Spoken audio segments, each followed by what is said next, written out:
Hi, welcome back. Today we're going to be discussing BC assessment. It's a topic that we get dealt with on a regular basis. We've got some common questions that we get asked. We'll discuss some of the answers. Some of the topics we'll be discussing or the questions are BC assessment. How do they determine value of a property? Is the assessed value equal to the market value of a property today? And if you were to appeal or have an issue with your BC assessment, how do you go through that process? So my name is Mike Ramph. This is Glenn Feldstein. If you haven't been on this channel before, welcome. We're with the Next Door Real Estate Group with Engel and Volkers out of Vancouver. Take a look at the bottom for some links if you have any further questions or want to contact us, and you can subscribe as well. So Glenn, let's talk about BC assessment today. Yes. What's your opinion on BC assessment and how they determine value of your home? Okay, so everybody who owns a property in BC would have had their assessment mailed to them in January. Now these values are taken of July last year of the previous year. So how they determine value. Now, it appears that they determine value the same way that Mike and I would, and most of us realtors, as far as looking at, market data, active listings, sold listings, that sort of thing. I went on BC Assessment, I went on their website, so they've got probably a massive team of appraisers. I think they appraise over 2 million properties annually. And it lists on there that they do look at, building permits, they sometimes do site visits, which I think that's probably very property specific if they do. Real estate transactions, they have owners fill out online questionnaires. So it appears that they do quite a bit to determine the value. And to just, in a nutshell, they're looking at real estate transactions and they're looking at market conditions, which is what we do, but which we're going to get into is, is that really the market value, especially in today's market? Because as far as I know, I don't know, for those of you in BC, in the comments, or I'd be interested to know, has anybody from BC Assessment knocked on your door, called you, asked to come in and see the inside of your home? Yeah. I'd be interested to know that. But yeah, I don't know anyone that has. No. Hasn't for any of my properties that we've ever owned. So BC assessment obviously has a lot of criteria when determining a value. I've definitely had many clients in the past where they've done a renovation or they've done a massive update and they pulled permits, and when they looked at their BC assessments following the years, there was no change. So again, our third question we're going to deal with is how do you appeal the process? When is a good time to appeal the process, and what does that look like? Glenn, let's talk about is BC assessment, so finally Canada Post comes back to the table, thank you. I get my notice and my value says, let's say $1.5 million. I get that letter middle of January. Does that mean my house is worth $1.5 million? No, absolutely not. And this is okay, so your BC assessment is to calculate your property taxes. That's it.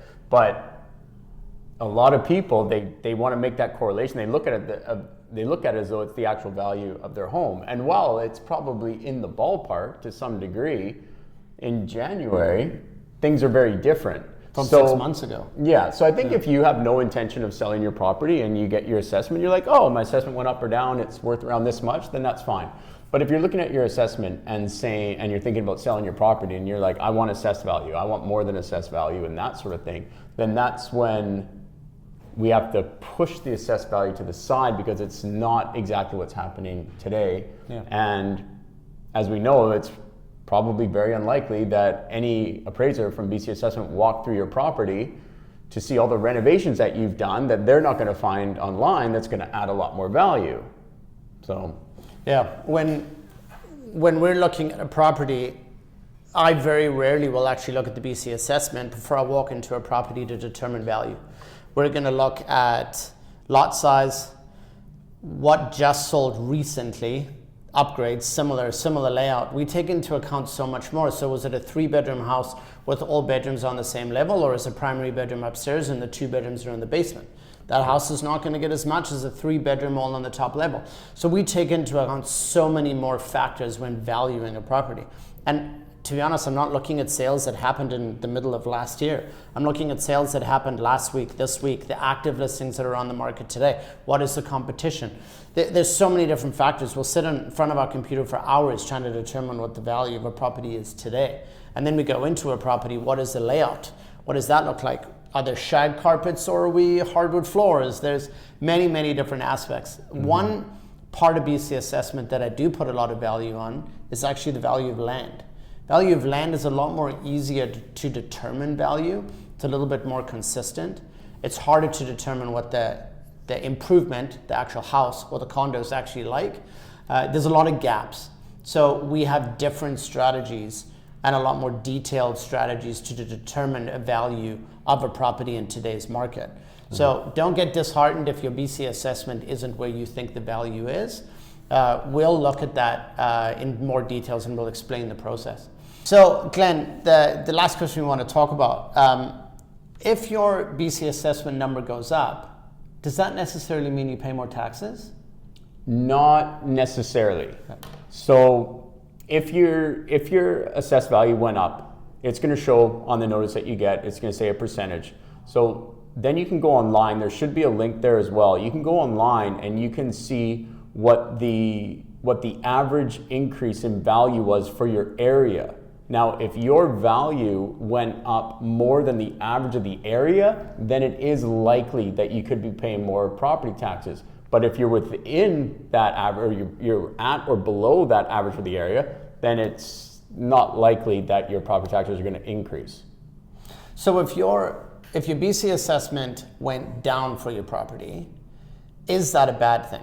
My perspective is you're paying less tax, so relative to your neighborhood. If you're going to pay less taxes, I'm okay with that. I'm paying less taxes. Right. Some of our clients we've met in the past are, oh, my BC assessment's gone down. I'm freaking out. Okay, this isn't working out. I'm like, why? Their perceived value is up, but now my property value's gone down. Well, maybe it has, maybe it hasn't. I'm not an advocate of paying more taxes. I love living where I am and I pay my taxes, but if I don't have to pay more taxes, I'm not going to pay more taxes. So why go to the government and say, okay, you know what, I think my place is worth 1.5, not 1.4, so now you're going to increase that by 100 grand, so you're just going to pay more taxes.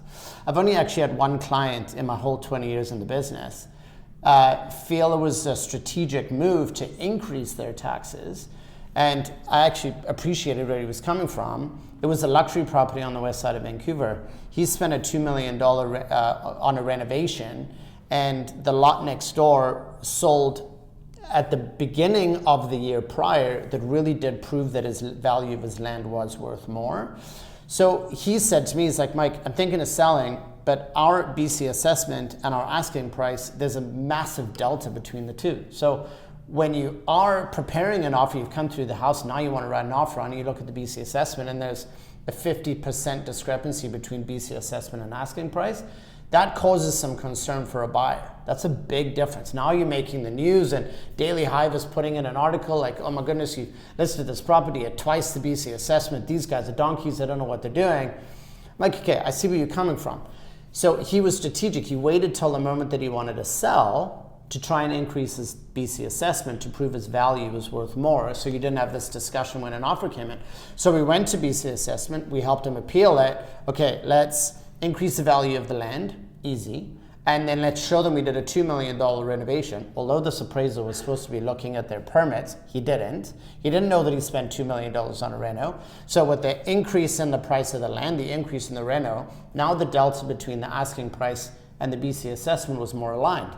Mm-hmm. Therefore, when we got an offer, BC assessment actually never came up in discussion of negotiation. So in that scenario, I thought that was a good angle. Yeah, absolutely. And I think if you do take into account your assessed value as today's market value in a sense, I mean, there's a lot of realtors in Greater Vancouver and the Fraser Valley, and I don't know how many times I've seen realtors list a property and state price below assessed value.